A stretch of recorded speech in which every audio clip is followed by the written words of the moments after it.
Hi guys, I hope you're well. As you may have guessed, had quite a big haircut, as you said, quite severe compared to last time's mop.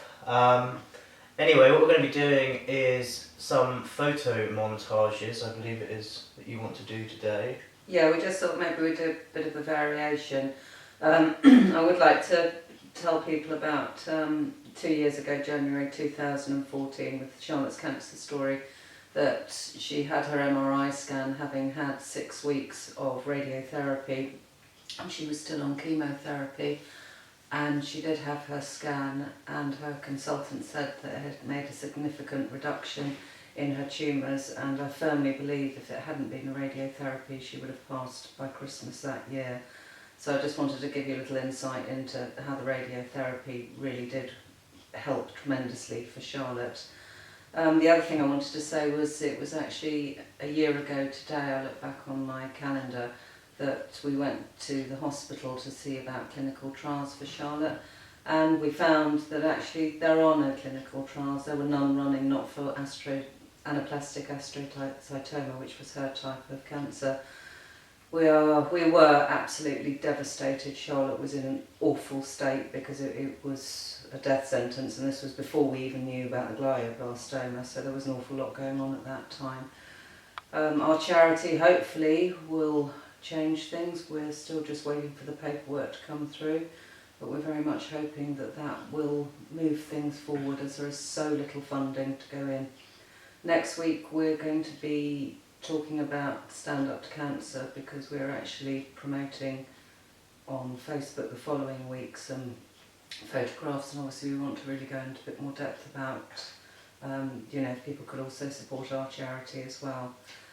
Yeah, I think the other thing that we're quite keen to do is to spread the message that brain cancer itself is obviously an extremely deadly form of cancer, but we spoke to a medical professional involved in Charlotte's case recently, and what this person said is if you have breast or a lot of other cancers, there is a huge list of clinical trials that you can access, which is absolutely brilliant, because it does mean that progression is going forward. But but for brain tumours it's just not there yet, so that's something we're trying to get towards, because if you can cure brain cancer, you can cure all cancer. I'm sure we've said that before, due to its complexity and the difficulty actually accessing the brain due to the blood-brain barrier.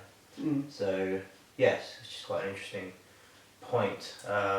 Glioblastoma, I think is the correct pronunciation, has been in the news a lot recently. There's currently a storyline on Casualty on BBC One, the drama, for anyone not in the UK or anyone who doesn't watch that, which is currently dealing with Charlotte's type of cancer. So hopefully that awareness will infiltrate, and people will be more aware of it, and be maybe slightly more wary with headaches and things like that. That if you are having persistent headaches, good way to check is ask your doctor to and just look behind your eyes to see whether the optic nerve, if there's any swelling behind the optic nerve. Yeah, it takes a few minutes. Not even it takes a few seconds, I think. Yes, so if you go to the doctors and you've got persistent headaches, that's something you should certainly ask for, because that will tell you right away if there's a problem.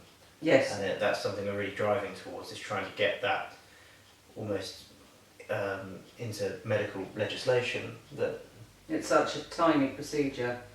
But it could potentially reveal a lot about one's headaches or one's symptoms. Anyway, we're just going to do a sort of montage of pictures of Charlotte. We just thought it'd be quite nice just to vary it. And next week, as I said, we will be talking more about cancer. And so we just hope you enjoy this montage. Thank you. Okay, these first two, Charlotte could not be without her dummy. She was obsessed with the dummy from the minute she was born, and I think she went on with that dummy until she was about 2. We used to have to attach them to her, because if she lost them, we would have awful problems with her. This one here is her 3rd birthday party, and that was at home. Here she was about 3, I think, here, Christmas time, of course, with her Christmas dress on. This is just a random one, but I remember the dress so well, and I really did like this picture of her. She just looks so sweet.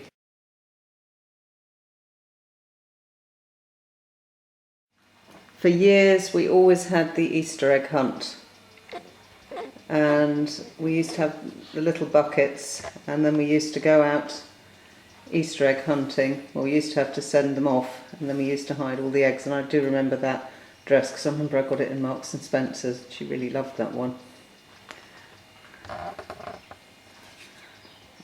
This one was her first year at school. Very, very tiny young lady. Mop of hair there. And this one was, I believe, probably taken when Miles, I think, you must have been maybe year 2. Yeah, I hope so. My teeth look horrendous. Teeth do look awful. So Charlotte would have been in reception at that time. The things we do for you guys. I know. Embarrassing myself in front of hundreds of people. So what we'd like to do now, we'll see if we could find some on our computer just as she got a little bit older, maybe having a look, possibly through her teenage years. We can see what we've got.